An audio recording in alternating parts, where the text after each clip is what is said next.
इंदुरीकर महाराजांनी गौतमी पाटीलला शिंगावर घेतलंय। बीड नंतर आता शिर्डीतही त्यांनी गौतमीवरती नाव न घेता टीका केली आहे। पण इंदुरीकर हे गौतमीवरती इतके का चिडलेत पाहूया।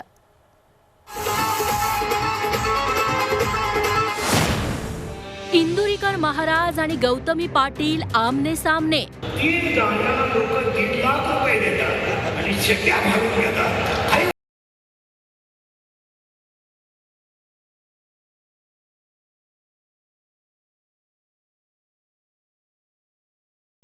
इंदुरीकर महाराजांचा गौतमीवर निशाणा।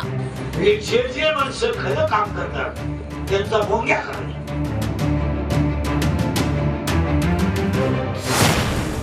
गौतमीवर का चिडले इंदुरीकर महाराज? 200 पोरांची गुडघे फोडले, मारामाऱ्या झाल्या, कुदाकुद्या झाल्या, शब्दही कोणी बोलायचं नाही। लाखो तरुणांच्या हृदयाची धडकन गौतमी पाटीलवर अशा शब्दात इंदुरीकर महाराज बरसले।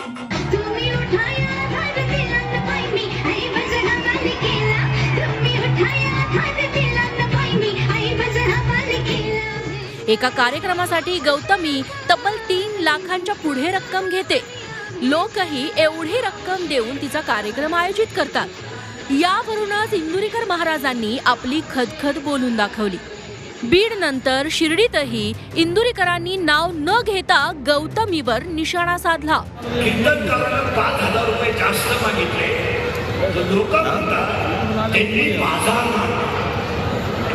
देवाचा बाजार आणि 3 जाण्याला लोक 3 लाख रुपये देतात आणि शेट्या घालून घेतात। काय होतं? त्यांच्या या टीकेचा मात्र सामाजिक कार्यकर्त्या तृप्ती देसाई यांनी समाचार घेतलाय।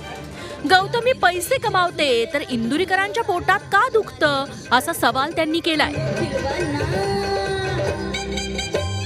आता एखादी महिला लावणी सम्राज्ञी म्हणून पुढे आली आणि तिच्या लाखो रुपयांवर तुम्ही बोलताय, म्हणजे तुम्ही पैसे कमवता, तुम्हाला जे पैशांचा बाजार म्हटलं जातं, तुम्ही काय कोणाकडून 5000 घेत नाही।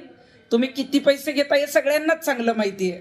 आणि तुमचा ब्लॅकचा पैसा कुठे जातो आणि राजकारणी तुमच्यावर सगळे पांघरून का घालतात हे सगळ्यांना माहिती आहे। इंदुरीकर महाराज आणि गौतमी पाटील दोघेही आपला ग्रामीण ठसका जपतात। सबसे कातिल गौतमी पाटील म्हणण्या इतकी गौतमीची क्रेज आहे, तर गाव खेड्यात इंदुरीकरांच्या कीर्तनाला गर्दी होते।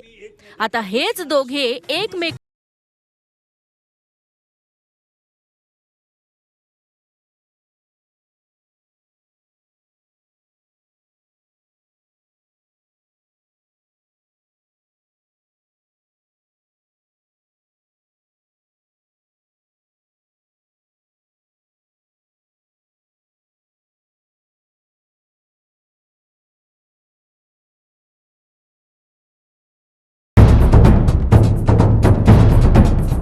सह्याद्रीची उंची म्हणजे